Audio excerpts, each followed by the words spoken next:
심리할 땅이 내리면 가면서. 어머.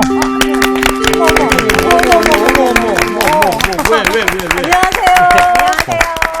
왜 무슨 일 있어요? 왜 그래? 네. 갑자기 왜 그래? 아니요. 웬 총각이 들어와서 그랬나 봐요. 떠들고 있었는데 목사님. 네, 뭐 좋아요. 여러분 지금 우리가 스가랴서 공부하고 있죠. 네. 뭐 당연한 얘기를 물어서 미안합니다만, 근데 여러분이 기억을 못할 것 같아. 그래. 뭘 기억을 못하냐면 스가랴는 1장에서 8장까지와 9장부터 14장이 성격을 달리한다는 이야기를 한 적이 있어요. 예. 네. 그 기억나세요? 네, 네. 기억나요. 기억나는 분도 있고 안 나는 분도 있고. 그런데 다 다른 것 같습니다. 근데 스가랴의 전반부, 그러니까 1장부터 8장까지에서 가장 자주 등장하고 있는 것은 어떤 것이었죠? 나 만군의 만군의 하나님이 여호와가. 여호와가 말하노라. 만군의 여호와 하나님. 그보다 더 중요한 특색은 환상이 환상. 보였죠. 환상. 예, 아주 8번의 환상을 통해서 하나님이 그 백성에게 주시는 비전을 보여주셨죠. 그 환상 이야기가 쉽지 않기 때문에 스가랴서는 언제나 조금 어려운 그런 책으로 여겨졌지만 우리는 그 하나하나 이렇게 음미해가면서 왔기 때문에 크게 어렵지 않게 넘어갈 수 있었고 정말 하나님 하시는 일이 정교하시구나. 네. 네. 죄송합니다. 일 참 잘하신다. 아이쿠. 하나님 하시는 일에 정말 그 틈이 없구나. 그런 느낌을 우리가 이제 받아왔습니다.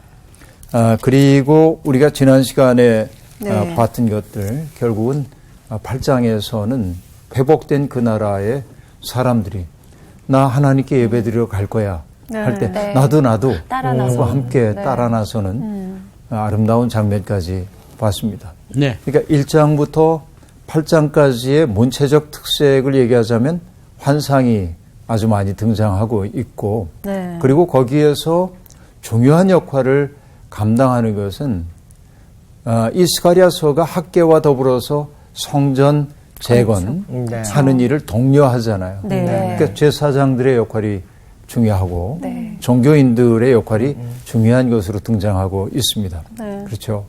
그런데 9장부터 14장까지는 환상이 등장하지 않아요. 그리고 놀라운 것은 종교인들에 대해서 앞부분이 긍정적으로 얘기했다면 네. 9장부터는 부정적으로 얘기하는 경우가 많아요. 오, 네. 내가 경험한 바에 의하면 네. 이제 전 자동차가 없잖아요. 네. 그러니까 대중교통을 주로 이용하지만 그래도 어디 갈 때 교인들이 뭐 함께 가요 그래서 탈 때가 있어요. 네. 근데 조그만 차를 타고 가면 이제 의자도 그 넉넉하지 않고 공간이 네. 예.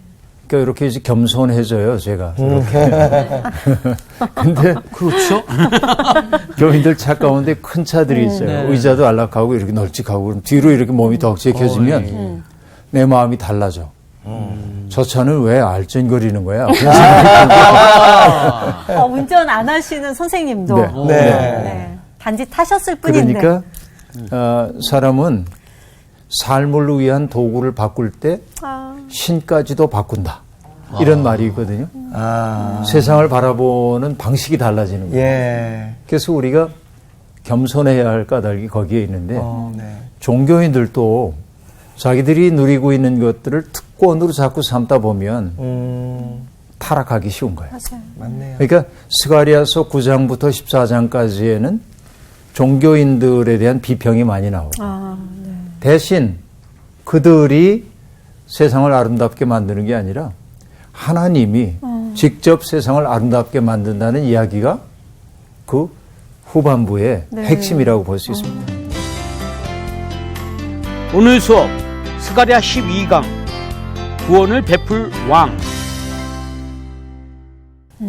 스가랴 9장을 공부할 겁니다. 네. 다소 긴 텍스트인데요. 네. 조금 나눠서 읽어보겠습니다. 상우 씨부터.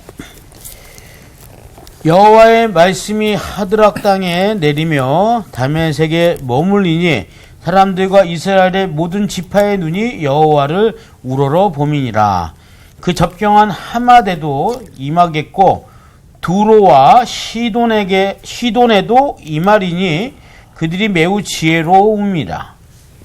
두로는 자기를 위하여 요새를 건축하며 은을 티끌같이 금을 거리에 진흙같이 쌓았도다.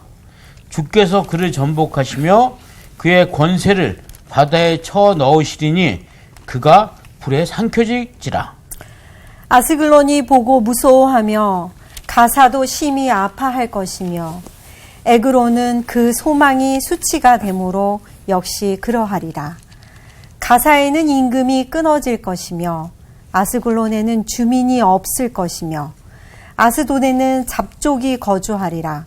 내가 블레셋 사람의 교만을 끊고 그의 입에서 그의 피를 그의 입 사이에서 그 가증한 것을 제거하리니 그들도 남아서 우리 하나님께로 돌아와서 유다의 한 지도자같이 되겠고 에그로는 여부수 사람같이 되리라. 내가 내 집을 둘러 진을 쳐서 적군을 막아 거기 왕래하지 못하게 할 것이라. 포악한 자가 다시는 그 지경으로 지나가지 못하리니 이는 내가 눈으로 친히 봄이니라.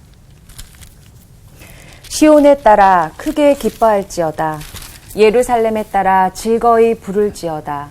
보라, 내 왕이 내게 임하시나니 그는 공의로우시며 구원을 베푸시며 겸손하여서 나귀를 타시나니 나귀의 작은 것 곧 나귀 새끼니라.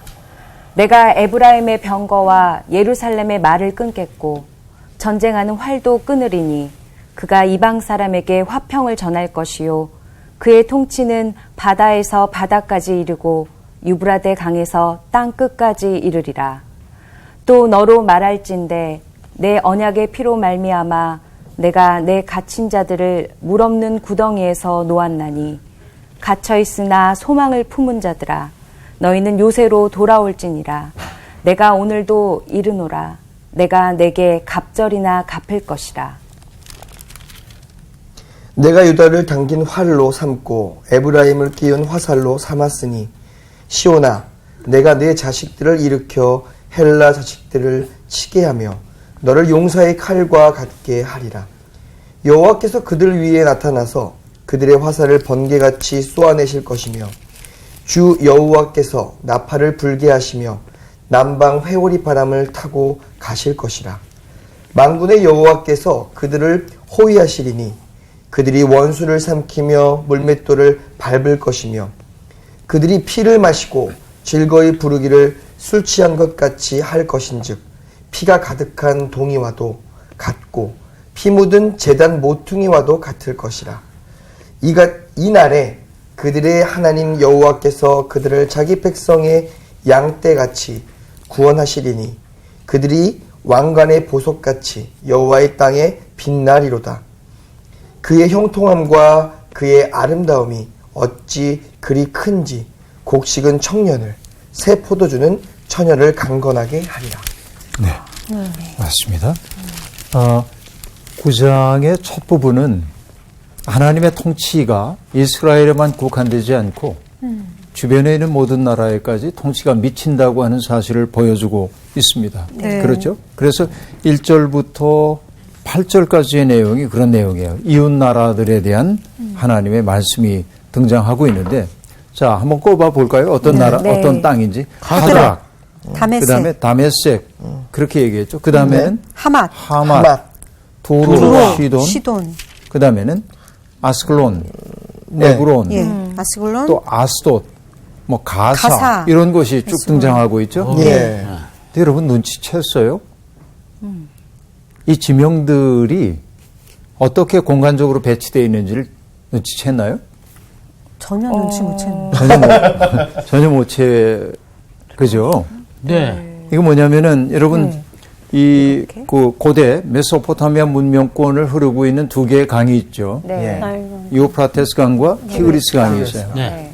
그래서 그 강의 하단부에서부터 문명들이 발전해 나왔는데 뭐 아카드 문명, 수메르 문명, 나중에는 거기에서 신바벨론 제국, 바벨론이 있다가 바벨론 제국이 등장하고 그 위로 아시리아가 등장하고 그러는데 여기에 등장하고 있는 그 지명은 자 여기가 메소포타미아 문명권이라고 한다면 네. 여기에서부터 요렇게 지금 가고 있는데 하드락, 다메섹 그래서 이렇게 쭉 내려와서 여기는 뭐냐면 여긴 지중해고 네, 네.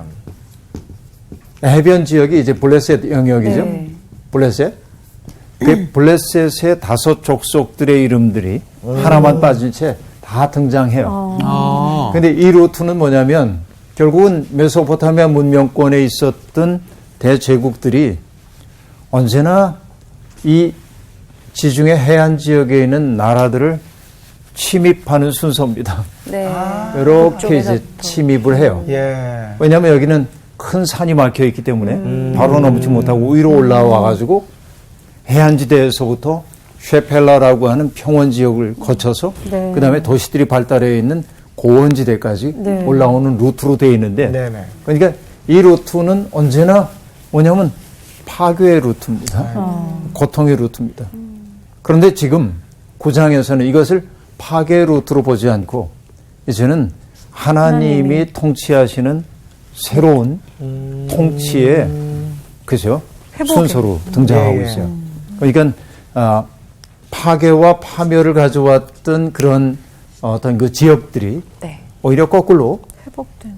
회복되고 있는 그런 것으로 등장하고 있는 것을 알 수 있습니다.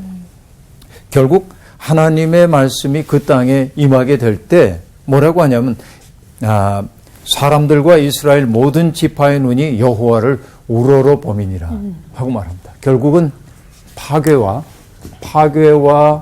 파멸이라고 하는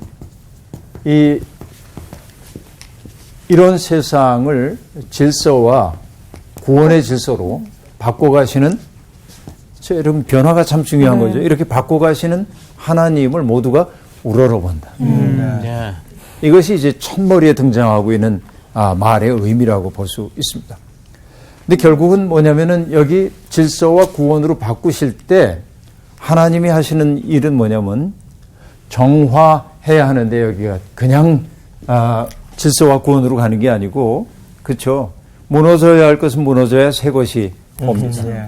정화가 돼야 되죠. 여러분 용광로라는 거 아시죠? 네. 용광로에 잡철이나 이런 것들을 집어넣고 불을 떼가지고 쇠를 녹여요. 네. 그러고 나면은 혹시 용광로에서 녹은 쇠물을 본 적이 있나요? TV에서. TV에서 봤죠. 빨갛잖아요. 네. 굉장히 이뻐요. 네. 그 색깔이 매혹적이에요. 그런데 그걸 녹이는 까닭이 뭐냐면 불순물 걸러내기 위한 거거든요. 순도 100%. 그렇죠. 불순물들을 걸러내기 위한 거예요. 그러니까 정화의 불이야 이게. 심판이라고 하는 것은 하나님의 심판은 파괴가 목적인 것이 아니라 언제나 정화하는 게 목적이라고 볼 수 있어요. 근데 정화되어야 할 것은 뭐냐면 여러분 우리 속에는 부정성들이 씻겨져 나가야 하잖아요. 그쵸. 근데 어떤 것들이 정화되는가를 한번 보십시다. 3절에 보면요. 두로는 자기를 위하여 요새를 건축하며 여러분 이 두로라고 하는 것은 지금으로 얘기하면은 레바논. 이스라엘 위쪽에 있는 레바논 지역입니다. 두로와 시돈 지역이라고 하는 게. 네. 그 두로와 시돈 지역, 지금의 레바논 지역은 굉장히 부유할 수 있는 가능성이 많았어요. 왜냐하면 아름다운 백향목이 자라는 그쵸. 곳이었고, 네네. 그 해안지대에서 나오는 그 조개에서 얻게 되는 그 붉은색 염료, 이런 것들이 굉장히 고가의 거래가 됐고, 그러니까 그 아주 좋은 나무들을 베가지고 만든 배를 통해서 국제무역을 주도했기 때문에 지중해 지역에 국제무역을 주도했고 그래서 이 두로시돈 지역에서 나왔던 그 문명이 페니키아인들인데 그들이 배를 타고 가서 아프리카 지역과 또 스페인 지역 같은 데 식민지 건설하고 어마어마한 부를 누리고 있었어요. 그러니까 그 막대해진 부를 가지고 뭐 했냐면은 자기들의 도시를 요새화하고 그리고 얼마나 부유했는지 3절에 보니까 이렇게 얘기합니다. 은을 티끌같이 금을 거리에 진흙같이 쌓았도다라고 얘기합니다. 이게 참 어마어마하구나. 어마어마한 부입니다. 네. 이건 뭐 말할 수 없을 정도의 부를 그들이 누리고 있었거든요. 그런데 그들을 어떻게 한다고요? 그들을 정복하시며 그의 권세를 바다에 쳐넣으시리니. 자, 권세를 바다에 쳐넣는다는 얘기 무슨 얘기인지 알겠죠? 네. 아까 얘기했어요. 두로와 시돈, 페니키아 문명이 뭘 통해서 부를 획득했다고요? 백향목에 무역. 배를 만들고. 배를 네. 만들어가지고 국제무역을 네. 했다고 그랬죠. 네. 근데 그러니까 바다에 바다야말로 그들에게 아주 그 부를 가져오는 장소였는데 거기에다가 그들을 쳐넣겠다고 얘기하고 있습니다. 그리고 그들을 불에 삼켜지도록 만들 거다 하고 말합니다. 그걸 보면서 여러분 그렇게 부유함이 네. 오히려 화로 변하는 모습을 보고 블레셋의 5 족속인 아스클론이 두려워하고 무서워하고 가사도 심히 아파할 것이고 에그로는 그 소망이 수치가 되므로 역시 그러하리라. 그러니까 하나님의 정화의 불길이 두로와 시돈을 넘어서 블레셋의 족속들에게까지 미치게 됨으로써 그 땅에 살고 있던 오만한 무리들이 사라지게 되고 예. 그렇죠. 그 땅에 잡족들이 거주하게 될 거다. 보잘것없는 사람들 그들이 거주하는 땅이 될 거다 하고 말합니다. 결국은 하나님이 6절에 보니까 블레셋 사람의 교만을 끊고 하고 말합니다. 블레셋 사람의 교만을 끊고 그의 입에서 그의 피를 그의 입 사이에서 그 가증한 것을 제거하리니 그들도 남아서 우리 하나님께로 돌아와서 유다의 한 지도자같이 되겠고 에구로는 여부수 사람같이 되리라 라고 얘기합니다. 이게 하나님의 계획입니다. 교만한 것. 하나님이 제일 미워하는 게 교만인데 네. 여러분 이 자기들의 힘만 믿고 교만했던 그 무리들을 심판하시는 거예요. 이사야서에도 보면은 그날이 오면 사람들의 보물을 오물처럼 여기게 될 거라고 얘기하는데 정화의 불길이 다가오는 순간 내가 자랑으로 여겼던 모든 것들이 나를 지켜낼 수 없다는 사실을 알게 되죠. 그게 오히려 거추장스러워질 수도 있는 것이죠. 심판이 그들에게 내려질 거라고 얘기를 하고 있습니다. 그러나 여러분 8절에 보니까 어떤 약속이 있냐면 내가 내 집을 둘러 진을 쳐서 적군을 막아 거기 왕래하지 못하게 할 것이라. 여러분 내 집 이것은 성전을 뜻하기도 하고 이스라엘 백성을 뜻하기도 한다고 봐야겠죠. 네. 하나님은 그 둘레를 진을 쳐서 적군을 막아준다고 얘기를 하고 있습니다. 하나님이 친히 불성벽이 되어서 그들을 지켜줄 거라고 얘기합니다. 하나님의 보호자로서의 이미지가 성경에는 많이 등장하거든요. 특별히 이사야 25장 4절을 보면 이렇게 얘기합니다. 주님에 대한 고백인데요. 주는 포학자의 기세가 성벽을 치는 폭풍과 같을 때 여러분 이게 생생한 표현이잖아요. 폭력을 쓰는 사람들이 하나님의 백성 괴롭히려는 사람들의 그 기세를 성벽을 치는 폭풍 같다고 얘기를 합니다. 그런데 뭐라고 말하냐면 빈궁한 자의 요새이시며 환난당한 가난한 자의 요새이시며 폭풍 중에 피난처시며 폭양을 피하는 그늘이 되셨사오니 하나님은 요새이고 그 다음에 피난처이고 그리고 그늘이 되신다. 그렇죠? 이게 이제 그 고백이에요. 하나님에 대한 이런 고백인데 하나님이 이런 메소포타미아 문명권에서부터 비롯된 폭력의 루트를 심판하시고 정화하시지만 하나님은 그의 백성들을 이렇게 보호해 주시겠다. 진처럼 둘러서. 여러분 어떨 때 하나님의 저런 보호를 받을 수 있을까요? 내 멋대로 살 때는 아니겠죠.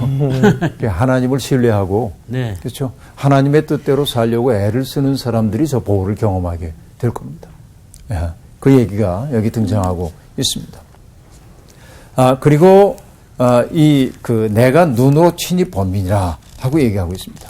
그 얘기는 뭐냐면 하나님의 돌보심과 보호하심을 의인화해서 지금 표현하고 있죠. 여러분 성경에 등장하는 하나님은 보시는 하나님입니다. 그래서 여러분 이거 기억나시죠? 사라의 몸종 이름이 누구죠? 하갈. 하갈이죠. 하갈이 쫓겨나요. 왜 쫓겨났죠? 아이를 임신했어요. 유세를. 그러자 하갈이 주인을 바라보는 눈빛이 좀 달라졌던 것 같아요. 예. 알 수 없지만 그래서 쫓겨나는데 광야로 들어갑니다. 예. 임신한 여인의 몸으로 광야에 들어간다는 것은 죽음 앞에 놓였다고도 얘기할 수 있는데 그러니까 이제 한많은 인생을 거기에서 끝낼 수도 있는 상황이었습니다. 그런데 하나님이 하갈을 찾아오셔서 너 어디에서 와서 어디로 가니? 그러면서 주인의 집으로 돌아가라고 얘기합니다. 그리고 약속을 해줘요. 내 태중에 있는 아이가 큰 나라를 이루게 될 거야. 이렇게 약속을 해줍니다. 그래서 하갈은 큰 힘을 갖고 다시금 돌아갑니다. 그죠? 그래서 그 하나님의 사자와 만났던 그 샘 곁, 그것을 기념하기 위해서 하갈은 그 만남의 장소의 이름을 뭐라고 하냐면 부엘라 헤로이라고 부르는데 부엘라 헤로이의 뜻은 나를 살피시는 하나님 그런 뜻입니다. 내가 홀로 버림받은 것 같았어요. 나 홀로 이 광야에서 죽음의 길을 갈 수밖에 없는 외로움 속에 있을 때 문득 내 곁에 다가와 서신 분이 있었단 말이죠. 그리고 만나 주셨고 절망에 빠졌던 자기의 속에 희망을 불어넣어 주신 거죠. 그래서 그 하나님의 이름을 나를 살피시는 하나님. 그렇죠? 하나님은 그렇게 지켜주시는 거예요. 그러고 나서 여러분 이 구절을 보면 여러분에게 매우 익숙한 구절이 등장합니다. 이 외우기도 좋죠. 스가랴 9장 9절. 9장 9절. 한번 읽어주세요. 상우 씨가 9장 9절을. 네. 시온에 따라 크게 기뻐할지어다. 예루살렘에 따라 즐거이 부를지어다. 보라 내 왕이 내게 임하시나니 그는 공의로우시며 구원을 베푸시며 겸손하여서 나귀를 타시나니 나귀의 작은 것 곧 나귀 새끼니라. 네, 일단 거기까지 한번 보면요. 네. 자, 하나님이 심판을 통해서 정화하시고, 그렇죠?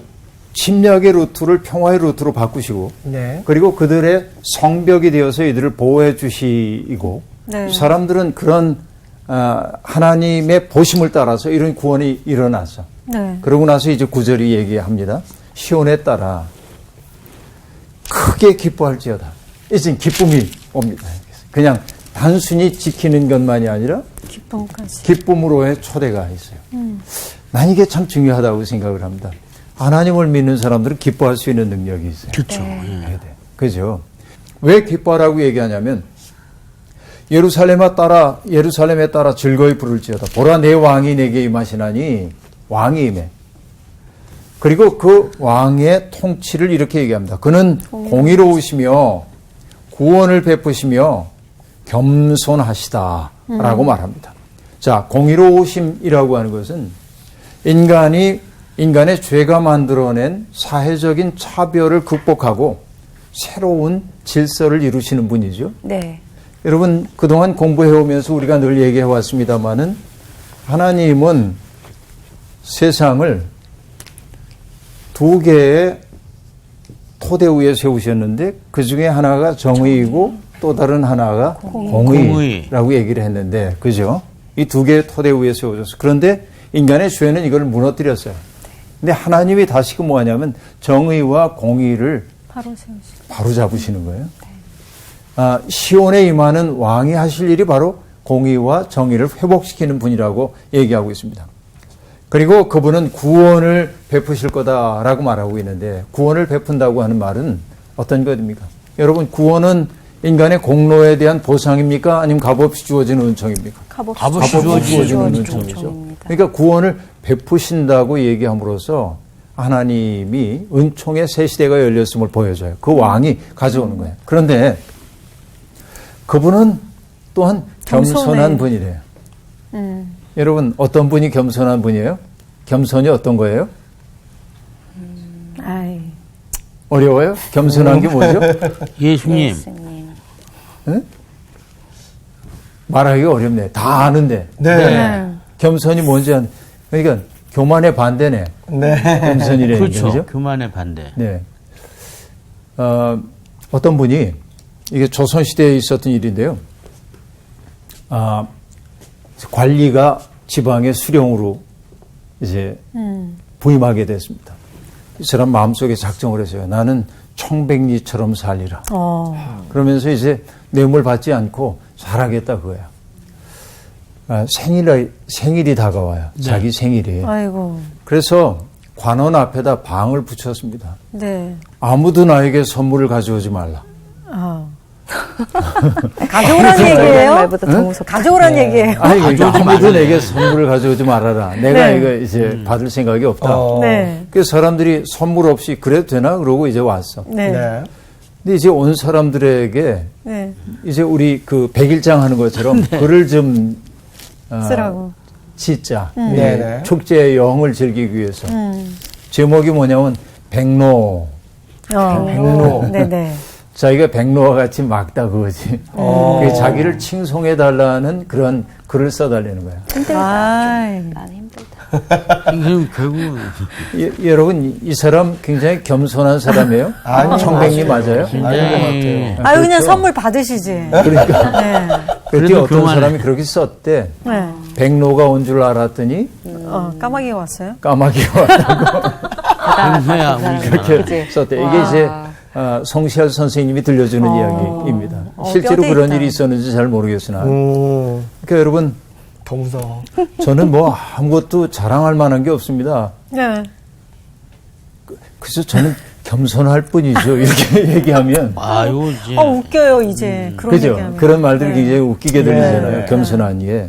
근데 겸손은 짐짓 나를 낮추는 게 겸손이 아니라 자기에게 위임된 역할을 두렵고 떨림으로 기쁨으로 수행함으로 하나님께 영광 돌리는 사람이 겸손한 사람이에요. 그러니까 뭘 제가요 뭐 이렇게 말은 겸손하게 하고 네. 이렇게 그리고 뭐 어디 가면은 잘 섬기기도 합니다. 그런데 그 사람이 특정한 시간이 되면 군림하려 한다든지 네. 이런 겸손한 거 아니에요. 예, 예. 겸손은 짐짓 자기를 낮추는 게 아니라 자기에게 위임되어 있는 그 일을 두렵고 떨림으로 감당하고 그것을 기쁨으로 감당함으로 자기에게 그런 일을 위임해 준 그분에게 영광을 돌리는 것이 겸손합니다. 애워야겠다. 그러니까 너무 어려워서 애워야 돼. 근데 무슨 얘기인지는 알 수 있겠죠. 네네. 예. 이게 굉장히 중요한 일이라고 볼 수 있습니다. 근데 그 왕은 너무 겸손해가지고 네. 뭘 타냐면 나귀 새끼를 탄대요. 여러분 예수님이 예루살렘에 입성하실 때 나귀 나귀 새끼를 타잖아요. 다 아실 거예요.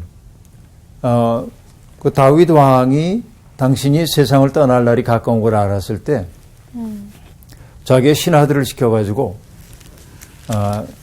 이제 솔로몬에게 기름을 부으라고 얘기합니다. 당신이 타던 나귀에 솔로몬을 태워서 기혼샘으로 가서 제사장 사독과 그리고 예언자인 나단으로 하여금 기름을 부어서 그를 왕으로 삼으라고 해요. 그렇게 했습니다. 백성들이 기뻐하는 가운데 나귀를 타고 예루살렘으로 올라오거든요. 네. 그럼 여러분 왕은 위험 있는 존재여야 하잖아요. 네. 그럼 뭘 타는 게 좋아? 말. 말 흰말 타고 백성들한테 흰말이래요. 흰말. 네, 뭐 그럴 수 있겠지. 네. 뭐 그 그래요. 정도 네. 근데 지금 나귀를 타. 왜 그럴까요? 근데 짐작한 대로 무슨 짐작을 했는지 모르겠으나 짐작한 대로 나귀는 네. 빨리 달리질 않아요. 그렇죠. 누구는 예. 얘가 끄떡끄떡 제 속도로 가요. 네. 그러니까 여러분 말과 나귀가 있어. 말은 질주합니다. 여러분 노자에 나오는 얘기 가운데 하나가 뭐냐면 치빙전렵 시민 발광 그런 말이 나오는데 사냥을 하기 위해 말 타고 질주하는 것이 사람의 마음을 미치게 만든다고 얘기하는데 이 속도라고 하는 것은 전쟁을 연상시킵니다. 근데 이 나귀라고 하는 건 뭐냐면 끄떡끄떡 가요. 이건 뭐냐면 평화로운 시기를 상징해 주잖아요. 그렇구나. 그러니까 이 왕이 새로 취임하고 있는 이 왕이 등극하는 왕의 시대가 평화로운 시대가 되기를 꿈꾸는 것이 바로 나귀를 타는 상징 행위라고 볼 수 있겠죠. 그러니까 이 왕은 새로 임하는 이 왕은 바로 나귀 새끼를 탈 거라고 그렇게 얘기를 하고 있는 겁니다. 그래서 여러분 나귀 새끼를 타는 왕의 이미지는 평화로운 통치를 상징하는 거예요. 그래서 여러분 야곱이 세상을 떠나기 전에 유언처럼 12아들에 대한 복을 내리거든요. 네. 그때 유다를 위해 빌어준 복이 있어요. 이렇게 얘기합니다. 그의 나귀를 포도나무에 매며 그의 암나귀 새끼를 아름다운 포도나무에 맬 것이며 또 그 옷을 포도주에 빨며 그의 복장을 포도즙에 빨리로다 라고 얘기합니다. 그러니까 바로 이 유다 지파에서 나오는 왕의 시대가 그런 평화로운 시기가 되기를 꿈꾸고 있는 것이죠. 그리고 그 왕은 뭐 하냐면 에브라임의 병거와 예루살렘의 말과 활을 끊음으로써 네. 그렇죠. 그래서 전쟁을 연상시키고 있는 모든 것들. 전쟁이라고 하는 것은 내가 살기 위해서 타자를 죽이는 거죠. 그렇죠. 근데 그런 세상이 끝나가고 그래서 하나님의 평화로운 통치가 열리게 될 것임을 얘기하고 있는 거예요. 자, 11절 볼까요? 네. 또 너로 말할진대 내 언약의 피로 말미암아 내가 내 갇힌 자들을 물 없는 구덩이에서 놓았나니 갇혀 있으나 소망을 품은 자들아 너희는 요새로 돌아올지니라 내가 오늘도 이르노라 내가 내게 갑절이나 갚을 것이니라. 여러분 여기 너는 예루살렘의 딸을 얘기하는 거예요. 하나님의 언약의 백성들입니다. 그리고 하나님은 어떤 분이냐면 그동안 만군의 여호와였지만은 네. 하나님은 또한 언약을 지키시는 네네. 그런 분이에요. 그러니까 언약을 지키시는 그 하나님이 물 없는 구덩이 속에 빠져 있는 것 같은 사람들. 여러분 물 없는 구덩이라고 하는 것은 소망이 없는 상태를 상징하는 건데 소망이 없는 사람들을 놓았나니 그들을 풀어줘서 더 이상 절망의 구덩이 속에 빠져들지 않게 했다 하는 얘기입니다. 여러분 고야라고 하는 사람 화가 뭐야? 아시나요? 고야라고 하는 분? 그분의 그림 가운데 개가 있어요. 개. 보신 적이 있는지 모르겠어요. 흘러내리는 모래 속에 개가 빠져들어갑니다. 이렇게. 모래가 막 흘러. 그러니까 개가 고개를 들고 망연히 하늘을 바라보는 그 그림이야. 얼마나 두려워. 절망스러운지 모릅니다. 네. 그 상황이.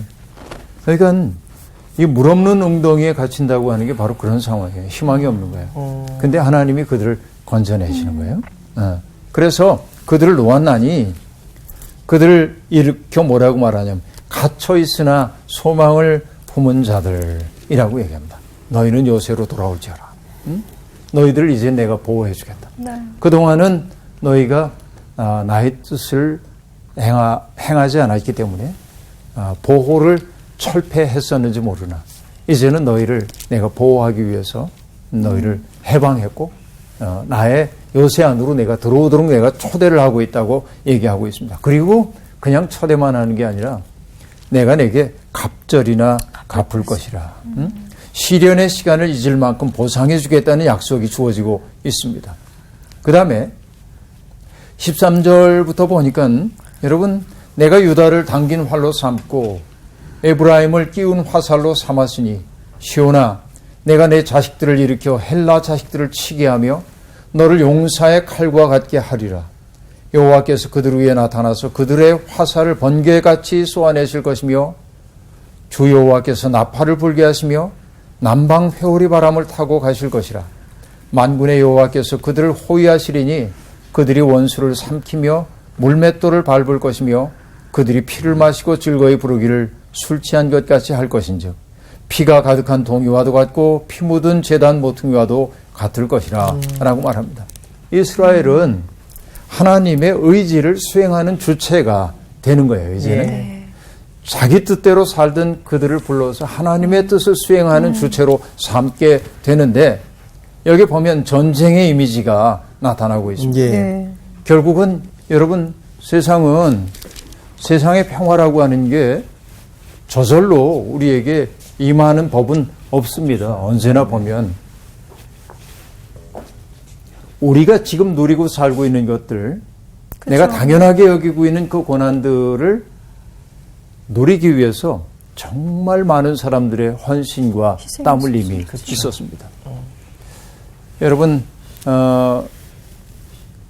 제가 비행기에서 어떤 영화를 본 게 있는데 루스 이름이 누군지 잘 모르겠어요. 긴스버그 같아요. 루스 긴스버그라고 한 미국의 대법관을 지냈던 여성입니다. 그 여성이 여성들에 대한 차별이 미국 사회에 있는 것을 알고 그 차별을 철폐하도록 하기 위해 법적으로 하나하나 싸워가지고 여성들의 권리를 확보해가는 그런 것을 보여주거든요. 예. 그러니까 오늘 우리가 누리고 살고 있는 자유로움이라는 것은 누군가의 땀 흘림과 헌신과 피 흘림의 대가이고 맞습니다. 그들은 바로 뭐 하는 사람들이냐면 싸우던 사람들이에요. 이게 전쟁의 이미지예요. 하나님은 싸워요. 불의한 것들과 싸운단 말이에요. 새로운 질서를 만들기 위해서는 옛 세계가 무너져야 하기 때문에 그렇습니다. 그러니까 하나님이 지금 하시는 일은 뭐냐면 이전에 하나님을 등져서 버림받았던 그 백성들을 통해서 그들을 도구로 삼아서 세상을 정화하도록 하신다. 이 전쟁의 이미지가 무섭긴 하지만 네. 피 얘기가 너무 많이 나오고 이것은 뭐냐면은 심판의 엄중함을 얘기하는 것으로 봐야 될 겁니다. 그렇죠? 하나님은 그렇게 한다는 거예요. 하나님의 호의로 완벽한 승리를 그들이 거두게 될 것이라고 말하고 있고요. 그래서 승리한 후에 그들이 즐거운 잔치를 누리게 될 것이라고 얘기하고 있습니다. 16절에 보니까 이렇게 말합니다. 이날에 그들의 하나님 여호와께서 그들을 자기 백성의 양떼같이 구원하시리니 그들이 왕관의 보석같이 여호와의 땅에 빛나리로다. 그의 형통함과 그의 아름다움이 어찌 그리 큰지 곡식은 청년을 새 포도주는 처녀를 강건하게 하리라 라고 얘기합니다. 결국 이런 일을 통해서 그렇죠? 여러분 전사로서의 하나님 네. 전사 싸우는 분이죠.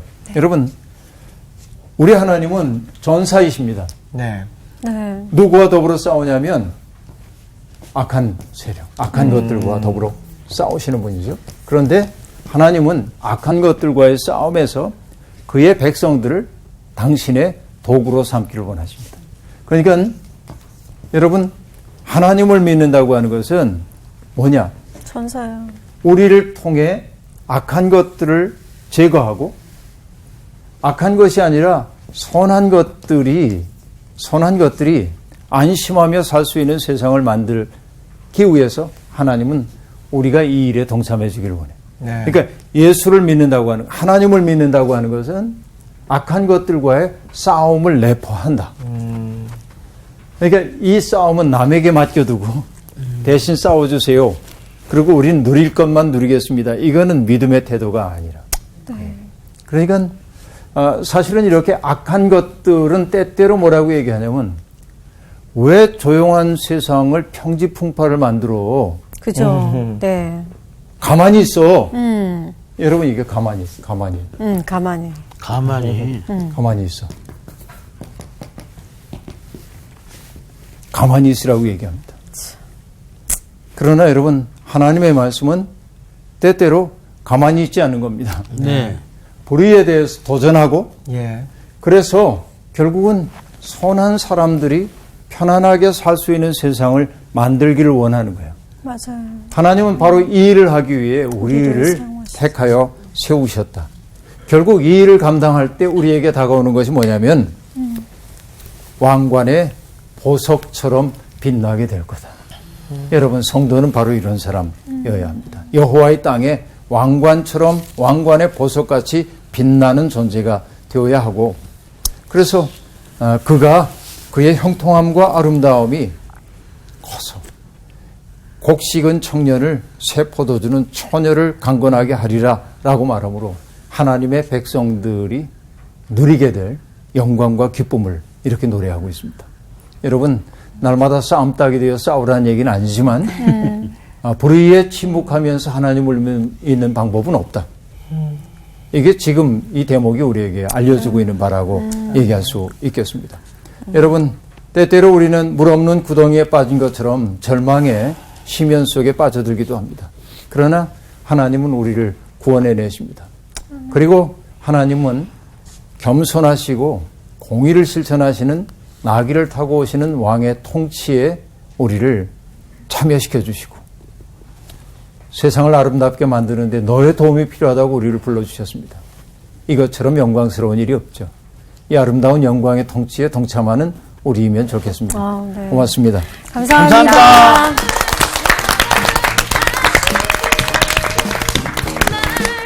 하나님은 진짜 이렇게 구원하시기 위해서 우리를 먼저 부르시고 우리를 먼저 구원을 하셔서 우리가 저희 일들에 동참할 수 있게 해주셨다라는 그 말씀이 그래서 하나님의 계획은 되게 무궁무진하게 큰데 먼저 나를 사용하시기 위해서 이게 기다리시고 또 훈련시키시고 다시 부르시고 안 되면 혼도 내시고 그러시는 게 아닌가. 그래서 내가 할 일이 분명히 있구나. 또 까먹고 있었구나라는 생각이 들면서 다시 한번 다짐을 하게 되네요. 나도 마찬가지였는데 네. 제가 새로운 꿈을 또 꾸게 됐어요. 항상 꿔야 되는 그 방향의 꿈.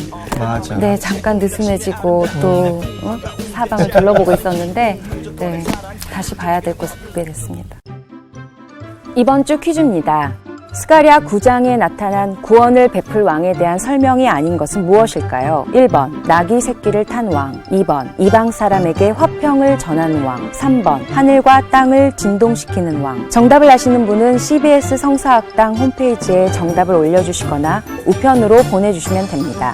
선정되신 분들에게는 대한성서공회에서 성경 통독을 위한 최고의 자습서 성경 2.0, 세상을 바꾸는 복음 매거진 크리스채너티 투데이 1년 정기 구독권, 성서학당 선생님들의 저서 중 하나를 드립니다.